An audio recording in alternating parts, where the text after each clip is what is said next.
Good evening, everyone. Welcome back to Sense for Thoughts. I'm Mo, and today is a very special day because we hit 1,000 subscribers, and I'm doing a 1K special where I'll be ranking and going through my entire Amouage collection for you guys. And before we do that, it's going to be a long one. You might want to grab a drink, but I want to start off by saying thank you for every single one of you that has watched a video, liked, commented, subscribed. It's amazing to share my passion and my hobby with you guys, other passionate perfume fans and frag heads. And I'd never take you guys for granted. So thank you very, very much for that, and plenty more to come. In terms of the future of the channel, we'll be doing 3 videos a week as a minimum. We will be doing a Monday, 5 p.m. every Monday. Starting from this video right here, coming out on Monday, 5 p.m. GMT, and that's going to be the weekly rotation video. Then there will be a video on Wednesday at 5 p.m. and a video on Friday at 5 p.m. and nothing over the weekend, unless I'm feeling particularly, want to share something very urgently. But that is going to be the new schedule for the channel. I want to thank you all from the bottom of my heart for interacting, for commenting, subscribing and watching and sharing this hobby with me. And there will also be a 1K subscriber giveaway. This time we'll be opening it up from just the UK to Europe and the US also. Stay tuned for that. I'll be dropping that sometime this week. There will be 3 winners, which is exciting. So stay tuned for that one. They'll be dropped as a separate video. Just want to take a minute before we start to thank my friends in the community who have helped me either by doing amazing content, and maybe we don't really have a relationship, but others that have been mentors to me either directly or indirectly. So of course I have to shout out my friend Daniel for sending me often. He's been my biggest mentor on this YouTube journey, and his channel is amazing. One of my biggest inspirations. Obviously I have to shout out the rest of the Frag Talk gang. We have John and Luke, amazing friends in the hobby. Check us out on the Seldomly Often podcast of Frag Talk, hopefully regularly over there. Also other people that I really enjoy watching their videos. There's too many to list. I'm going to mention a few of my favorite channels in the comments, because even though we might not have a relationship, I enjoy watching their stuff and I find them inspirational. Without further ado, let's get started. Just one more disclaimer about this video. Firstly, the way my brain works, if you've watched me, is that this is the hardest video for me to make, okay? Because I like absolutes.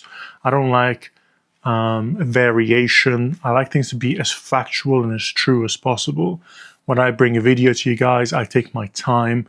I sometimes do ridiculous testing, like weeks on end, before I'm happy to sit here on this chair and record. And this video is taught me why I don't do list videos, especially ranked ones, because I can't rank these. I worked so hard to get a ranking that I was happy with, and I would change my mind every 5 minutes. I've sat down 3 times to record this video, 3 times, and then was like, woke up in the morning, the next morning, and thought, I disagree with this ranking. I need to reshoot it. But this time, this will be the last take, okay? Just disclaimer, subject to change, my opinions and my ranking roughly every 5 minutes, okay? It's not final. It's November 2025, and it's a random Sunday, and this is my opinion as of this moment. It'll probably change literally halfway down the video, but we're going to stick with it. I've got it written down on paper so that there is no way I can change my mind halfway through the recording like I've done in the past. Also, another challenge is talking about, I think there's 15 bottles here, or bottles and decants, I guess. And to talk about that without it being like 7-hour video is going to be a challenge. So I hope you guys appreciate it. I've done this because I know a lot of you guys do enjoy list videos and have been asking for me to rank my Amouages. So let's get started. Now, Amouage is one of my favorite brands, up there with Frederic Malle, Roger and Guerlain. I'd say these are probably my 4 favorites, with a few that are kind of like challenging them, if you like. The newer ones like Les Innombrables, Parfum d'Empire, etc. Chanel and Dior knocking on the door a little bit, maybe not anymore. Amouage to me is an amazing brand. They provide such creative perfumes and such high quality perfumes every single time. Stylistically, things have changed and are a little bit different, but the quality I think is still very, very high. And they do provide very good value for money on the secondhand market and at discounters. Sorry, Amouage, most of these are not purchased at retail. Matter of fact, I'd say almost all of them are not, to be honest with you. There's a lot of bottles here. I only keep bottles that I like. I'm not a collector of Amouage. I only keep them if I really do enjoy them or I am still getting to know them. The ones that I don't like, I simply don't keep. I've gotten rid of a few Amouages in my day. Another disclaimer is that I'm not counting samples or decants. I have decants of almost every single Amouage perfume, except some of the new ones. I haven't tried out yet. And if they're not in an official travel atomizer or a bottle, they are not in this video. I haven't tried every single Amouage yet. A lot of the new ones I haven't tried. I haven't tried Purpose. I haven't tried a lot of the essences, those new essences. I haven't tried Purpose 50 and a lot of the women's line, so they will not be featured here. There's a few that are on my full bottle wish list that I will not be mentioning here, stuff like Royal Tobacco and Jubilation 40. Definitely full bottle worthy, but I just have not swung for a bottle yet. So the way I ranked my Amouages, firstly, this is my personal opinion and my personal favorites. I took into account emotional stories and emotional storytelling. I took into account how much I wear them and overall how much I enjoy wearing them. And what I did was I actually ranked them into tiers. So I gave some a 10 out of 10 that made the top 5 or so. And then there was like 9s out of 10s. Most of them are 9s out of 10s. And then right towards the bottom, a few 8s and 7s. And that's kind of how I roughly did it. And then in those tiers, I kind of chose one over the other. Like, why is this one better than that? So in my top 4, they're all 10 out of 10s. I just had to just break it down which one is slightly better, which one edges the other one out. If I was making a list of which ones are technically brilliant or which ones are more creative, my list would be totally different. If I did a list based on which ones I wear the most, this list would be like almost upside down. So I just took into consideration all of these different factors, and we'll probably do an updated list sometime next year. Hopefully with some more bottles, hopefully with some less, because some of these might be moving on. Without further ado, let's get started. So in joint 16th, which is last, doesn't mean that they're bad. A lot of you guys are going to be upset. It's going to be Interludes and Interlude 53. Now, this is going to be a come to a shock, okay? How is this last? You might be wondering, because this is probably number 1 for a lot of you guys. And I have a very simple reason why this is last, okay? So I rank this an 8 out of 10 for me, okay? So everything else is 8 or higher, just to confirm. So with Interlude and Interlude 53, they are bottom, and they are in the travel atomizer form. I have not gone for a full bottle yet because they are brilliant perfumes, okay? They are of immaculate quality. The creativity is off the charts. The performance is scary. But there is one thing that they do to me emotionally, and they make me feel very anxious. I get this feeling of an impending sense of doom, like something bad is going to happen. I feel on edge. I can feel like I'm a little bit shaky. Something with that oregano just doesn't sit right with me, and it makes me genuinely feel anxious. And a lot of perfumes make me feel calm and I get positive effects. Other than perfumes that have made me feel nauseous, this is the only one that's had such a negative effect on my mood. I'm almost feeling uneasy. I'm just sat there thinking something bad is about to happen. But I take it as a challenge. So I got myself an Interlude 53 10ml official Amouage travel atomizer and Interlude regular 10ml travel atomizer. And from time to time, I give these a full wear, and I'm trying to get over that feeling. It's just a reaction that I get. I don't know why. Do any of you guys have a similar reaction to Interlude? Do you find the opening so unsettling? I'm still getting to know it, and it's bottom and in the travel atomizer form for that reason. It's a fantastic perfume. Maybe one day I will get over that and really start to enjoy it, because I really do love the dry down in 16th, joint 16th, Interlude and Interlude 53. Now, in 15th position, we have my latest acquisition, Amouage On A Man. Now, On A Man is a funny one. People say this is boring, okay? I've had a decant for a while, even though this bottle is pretty new and is a bottle that I traded like a Nishané for or something like that. This is not boring. This is actually super interesting, but I still don't fully understand it. So On a Man and On a Woman are based on this opera show about this Seo-san, I think is her name, this Japanese geisha who fell in love with kind of an American Navy officer. They had a kid, a boy, a son, and basically he had to go back to the US, and she was like full of love and belief that he was going to come back for her, and then he never did for years, and in the end she committed suicide.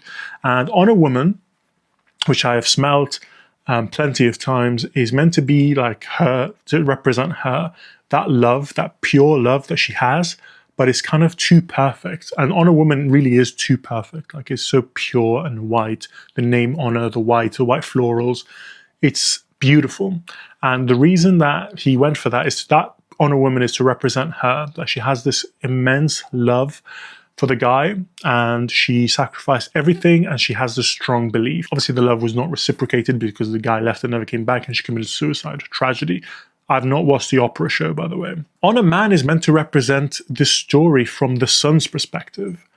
And it is, I need to watch the show, realistically, but this is complex. It's more complex than it kind of lets you in on. You smell it and you're like, oh, it's peppers, incense, it's a bit sweet. Who cares? Bit of vetiver, boring. Okay, but I know Christopher Chong did not just come up with this in his sleep and took 10 minutes and said, let's make a mass appealing citrus pepper kind of masculine perfume, okay? There is certain aspects that I think if I watch the opera show and really spend more time with it, I will start to link them, because there's something sweet in there. And maybe the sweetness is to kind of talk about the child's innocence, but then there is this harsh spiciness, and then there is deep, dark incense. And I feel like I can put two and two together and really paint a picture of the story that this perfume is trying to tell. The reason why it is in 15th and is also an 8 out of 10, like interludes, is for me, I've not fully cracked it yet. I think it's complex. I think it appears simple, but it's hiding a deeper emotional story. And I just need to spend more time with it. That is Amouage On a Man. It's amazing, super wearable, and I think it is definitely a reference peppercorn perfume. I don't think there's any better peppercorn perfume in this, but it's not as simple as just a pepper, vetiver, incense, and citrus kind of perfume. There is a story behind this, and I need to spend more time really getting to know it and how the intricacies of this perfume link to that story, and put myself in that son's shoes, who's the son of this Navy officer, and he's kind of watching this whole thing unfold. I think this one is hiding a deep secret and a dark story. So that was On a Man. Next up, in the 14th position, we have Reflection. You might be thinking, what the hell is Reflection doing here? I thought you were going to sell it. And I was, but no one wants to buy this.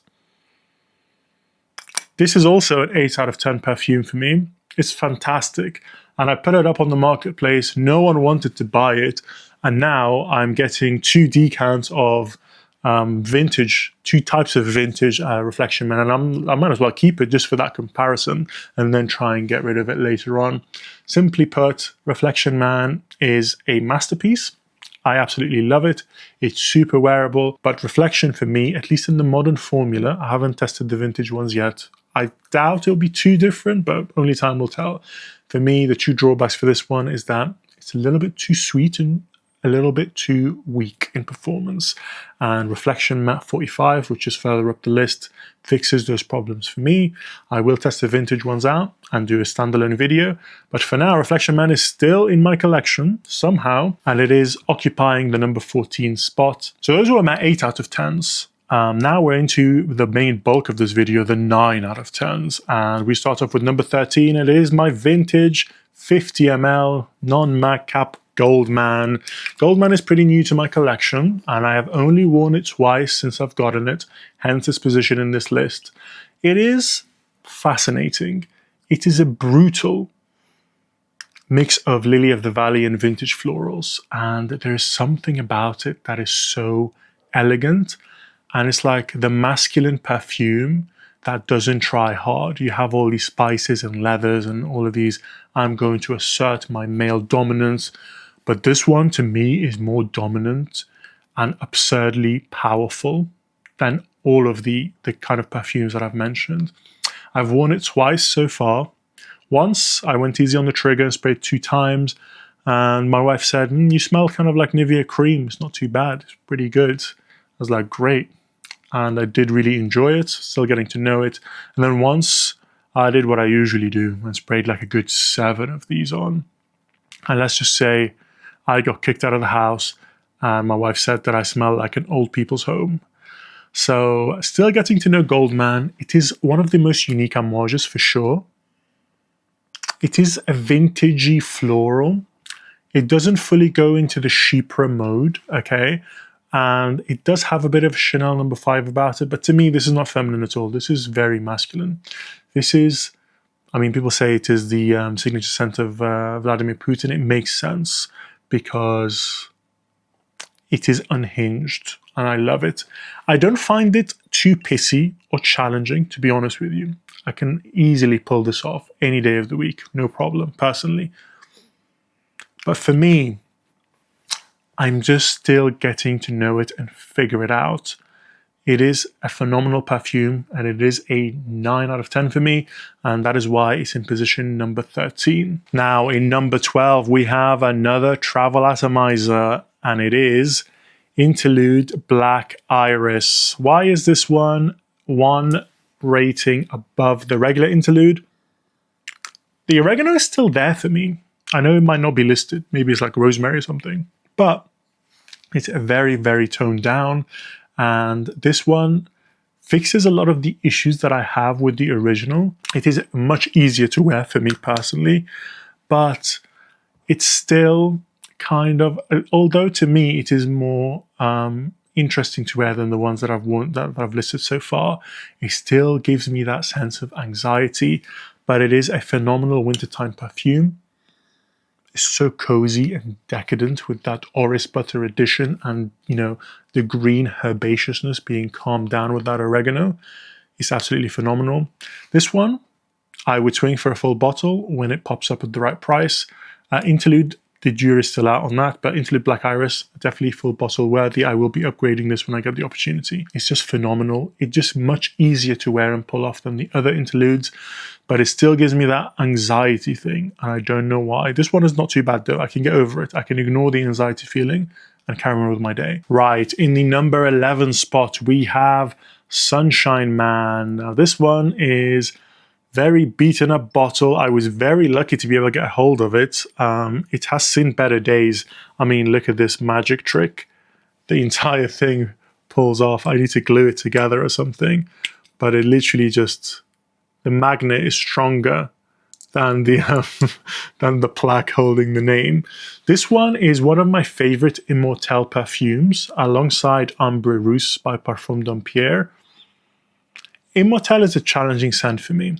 And I'll be honest with you, I do not love Immortelle. It smells like curry to me. Stuff like Eau Noire, too much Immortelle for my personal tastes. Immortelle Course by Parfum d'Empierre, a lot of Immortelle in that one. And they really do go full curry spice mode. This one, though, is beautiful. It does have a little bit of freshness, but it has a vanillic base and has that decadence. People say this is a summertime perfume for them. I think that's outrageous because this one, at least my bottle, maybe it's a dent, maybe it's a bit of maceration. It has a real thick base, and I feel like it'd be a bit too cloying in the, you know, in the summer months. But I absolutely love this. It does put a smile on my face, and it is probably one of the best Immortelle perfumes for my personal taste, as someone who is not a huge fan. So I've got this kind of half full bottle and I will enjoy it. I have only got it in the past 6 months, so I've only put in a couple of wears. I did get it with a big dent in, but beggars can't be choosers, eh?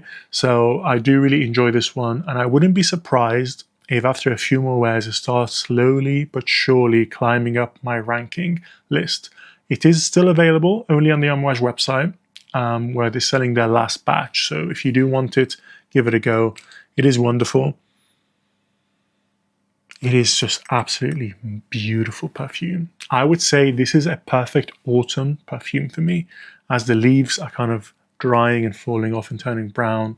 This one, it just puts me in that mood. Has a little bit of spice, but it's mainly about that rich Immortelle vanilla kind of combination. I absolutely love it.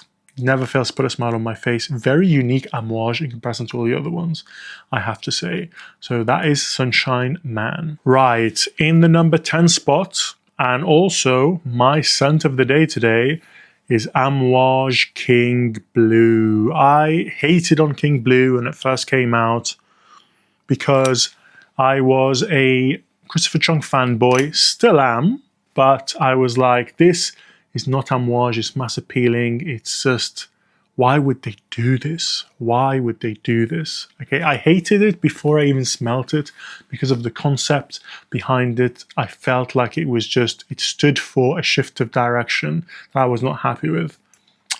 And then I smelled this. I traded this. I did like 3 trades until this ended up in my lap. I gave away Elysium Parfum Cologne, ended up getting Oh Man Lush Wanderlust, and I traded Wanderlust for this.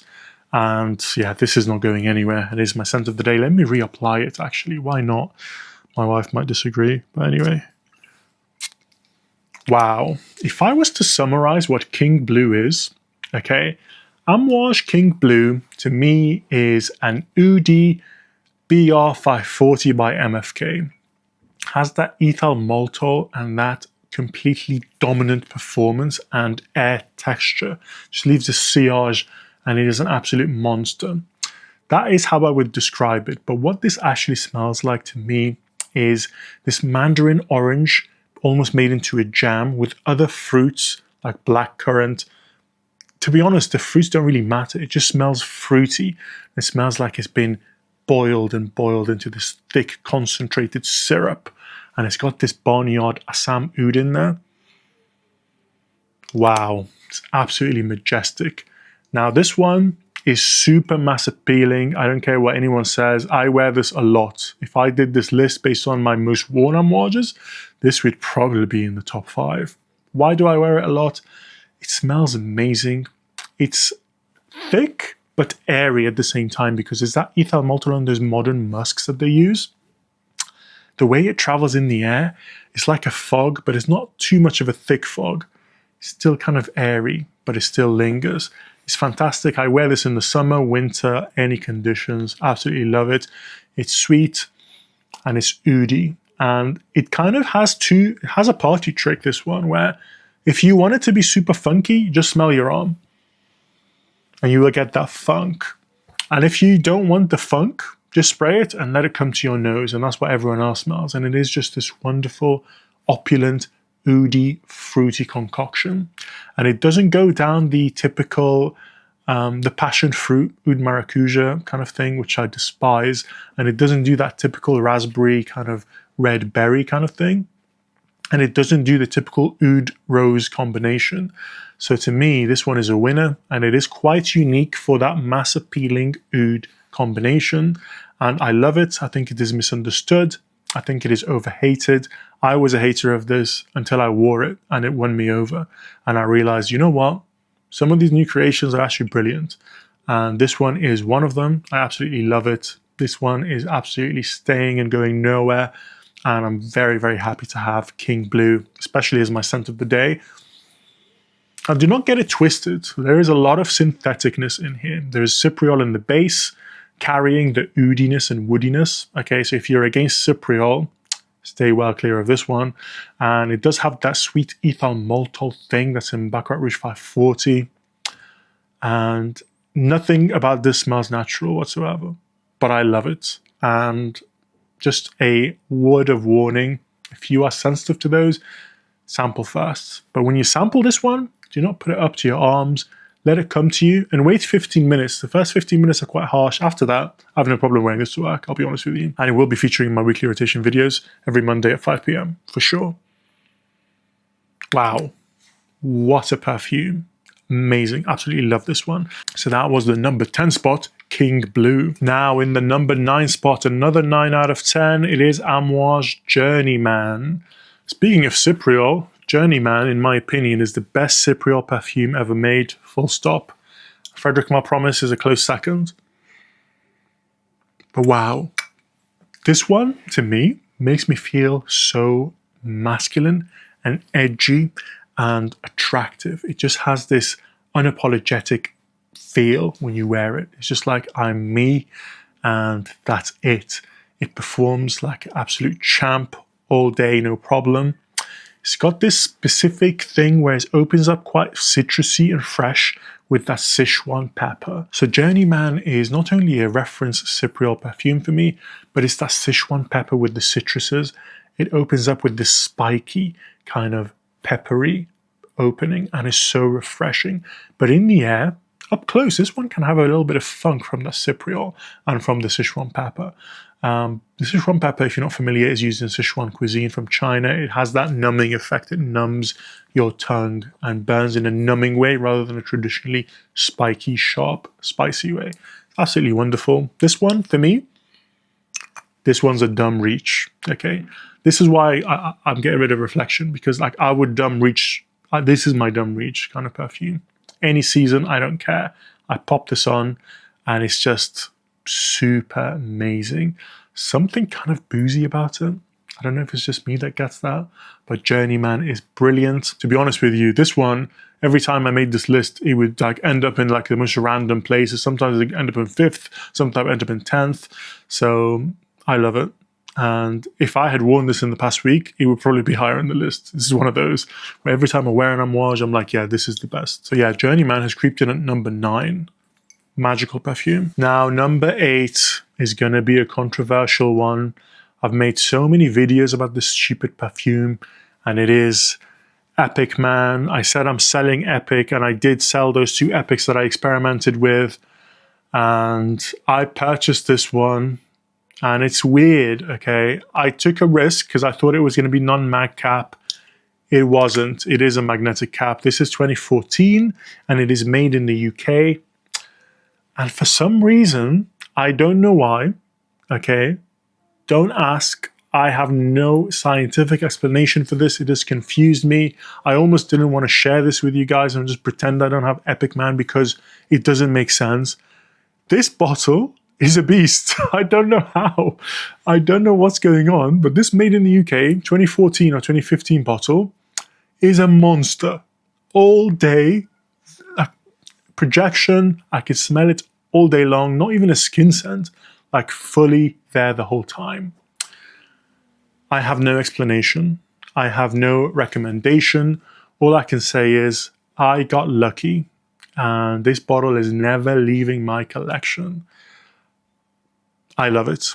Okay, Epic Man is an amazing perfume. It opens up so green, and it has this leather in the base, and it has this funky oud. I get a funky oud from this and the non-mag caps. All the other bottles did not have it, and they just became incensey. This one does become incensey, but it's much, much later on. It holds on to the leathery oudiness and that green freshness, almost fougere-like freshness for a lot longer. I absolutely love this one, and it's confused me. I'm so pissed off because I did all of these videos where I sampled the non-mag cap vintage and the modern ones, and they all kind of suck. And this random bottle is just majestic. It has confused me. I have no explanation. There's no rhyme or reason why this one is stronger than all of them, including the more vintage ones. Epic Man to me is slightly more exciting than Journeyman. That's why it's edged it out a little bit, because it just has that edgy base, and it's a little bit more brash, a little bit more leather jacket kind of. That's the vibe it gives me. I feel like I'm more edgy, you know? Journey is a little bit more easier to understand, but this one excites me a little bit more. This is also a newish bottle, because if you remember, only a couple months ago, I said, Epic sucks, I'm selling all of them. So this time next year, this might be number 1, especially if it performs as well as the 2 times I've worn it. If it performs that well, then this could literally be anywhere as high as number 1. But for now, tentatively, it is at the number 8 spot. Now, number 7 for me is Reflection 45. This is why I'm getting rid of my Reflection Man, because this one is just better to me in every single way. They upped the sandalwood, they made it more resinous, and they reduced the sweetness for me, reduced the floralness, and added they more focused on the buttery orris texture, which makes it so luxurious, like it's fit for a king. So the other one is much more lighter. And this one, I get good performance. You have to know what to expect with this one, and you have to really spray it on. I like to spray this on under my shirt like 5 times, and that's it. And then I just keep getting whiffs of it all day. When it's all over, like the 5 sprays are literally like on top of one another, it forms this oil pool. Do not get it on your shirt, it will ruin it. And basically, as your body warms up under your clothes, it just seeps out from the collar, and you get this beautiful whiffs of opulence and elegance. Absolutely fantastic perfume. Now, at this point, we are going into the 10 out of 10s, to be honest with you. Yeah, I would say this is the start of the 10 out of 10s, because I could not possibly improve this in any way, shape, or form. I could signature scent this, but personally, the reason it's not as crazy high up the list is because it's not as exciting as some of the other choices. It doesn't move me emotionally as some of the other choices. Now, number 6, we have Overture Man, another 10 out of 10 perfume. If you've been watching my rotation, you know I've been dying to wear this. I did wear it last week, I'll have you know, and it was magnificent. It's this boozy grapefruit cumin thing, and it has this deep ambery incensey base, and it is absolutely magnificent. This one is ludicrously strong. I mean, I wore this once and my wife was busy out all day. She came in 10 hours later and she said, the entire house stinks of your perfume. I can't breathe. And she literally opened all the windows like a mad woman. And I was like, that's a good thing. It smells incredible. She disagreed. But anyway, Overture Man. My only drawback to Overture Man is that it's a controversial one. My wife doesn't love it, so my wears of it are limited. I do enjoy putting just 2 sprays under my shirt and going to work sometimes, and it does the trick. But I make it abundantly clear that this is not mass appealing. This is difficult, this is challenging, and this to me is like Christopher Chong giving the Amouage haters or fans turned complainers a big middle finger, because he came out with some of my favorites towards the end of his time at Amouage, Bracken and Beach Hut, and everyone was like, what the hell is this? It's not even incensey, it's not even strong, it's not even oriental. Barbershop perfumes? What is this? It's not even a Beach Hut, it's dumb. Okay, this happened. Amouage fans have always been haters. It's not anything new, okay? And he kind of went out with a bang and said, here you go, take this and shut the hell up. And this to me is absolutely magnificent, okay? And what a perfume. Very happy to have this super old bottle. I think this is, it's not the Harrods exclusive bottle, but it's pretty old and it's magnificent. Yeah, it's just, I don't wear it very often, but when I do, it feels right. Let's just put it that way. I'm mesmerized. It feels like I should be wearing it. Right, top 5. They're all 10s. It's going to be very difficult now. But we have, number 5 is Silver Oud. Wow. Silver Oud is magnificent. It is oudy as anything, but it also is a very modern oud perfume, where it is built around this Hindi oud, okay, which is very barnyardy. It's not very cheesy, it's just very barnyardy. But it is supported so well with other oud-like materials like cypriol, and it has this sweet vanillic base. When you put this up to your arm, it is very strong and potent and kind of poopy, but in the air, it's absolutely majestic. You smell like royalty. And to me, this puts me in a very introspective mood. It makes me reflect. It makes me slow down and relax and just behave like I'm a 70-year-old veteran with tons of wisdom. It's really grounding to me. I think oud has that effect, hence why it's used religiously quite a lot, as does incense. It's absolutely magnificent. At certain points, I think, is this too sweet? But that's only when I'm really shoving it my nose up there. Then it's too sweet. But for me, this one is just right. It's amazing perfume. Another 10 out of 10 masterpiece. Not a huge Cecile Zarokian type of guy, because she just has this vanillic base and everything. But this one This one is amazing. I absolutely love it. And I would love to get some of those Amouage Oud Attars. I think they would be number one by far because I love the ouds that they use. And sometimes I just want it to be bare bones. This is like a full perfume. This is the full packaged, well-oiled machine. But I absolutely love it. Silver Oud is like Overture. Doesn't get as many wears as it should. But when it does, it delivers an absolutely majestic experience that has me coming back time and time again. So Silver Oud for sure deserves a spot in the top 5. Number 4. Number 4 is my first Amouage full bottle that I ever owned, and it has to be Beach Hut Man. It doesn't move me emotionally as much as some of the other ones deeper down the list, like Silver Oud and Overture. But for me, this one started the love story with the brand. This is this super minty and green myrrh bomb. And for a freshie, it performs incredible. Like 2 sprays, 4 sprays max, and you will be radiating this stuff all day long. It's so unique for a freshie. People need to get over the whole beach hut thing. Like, who the hell cares? This is my first Amouage, so it had to be in the top 5. It is magnificent. I wear it all year round, to be honest with you. It's so fresh and sharp and energizing. And it's brilliant. I'm currently testing a decant, an older decant, to see if there's any differences pre-2021 and post-2021. So I'll be doing a video on that soon. But wow, absolutely adore this one. I'm not a green perfume type person, but this is a very unique take on it. And it takes me to a bush of mint and ivy on a rocky seaside on an island, maybe off of the coast of Indonesia. And you're in this straw hut and the sun is baking and you're about to go on a boat fishing to catch your dinner. That's how primal it is, but it has that myrrh base reminding me like, yo, you are Middle Eastern. Yeah, you're not actually from the islands. But yeah, that's how I feel about Beach Hut. Absolutely love this one. Started off my journey with Amouage and it has to be this high up the list. Absolutely adore it. In the number 3 spot, it had to be Bracken Man. Now, Bracken Man is funny, right? Because it is not unique. It is not artistic. It's not necessarily creative. There's other stuff out there that smells very similar. Fougère Royale by Hubigent, also Veride by Otto Parisi.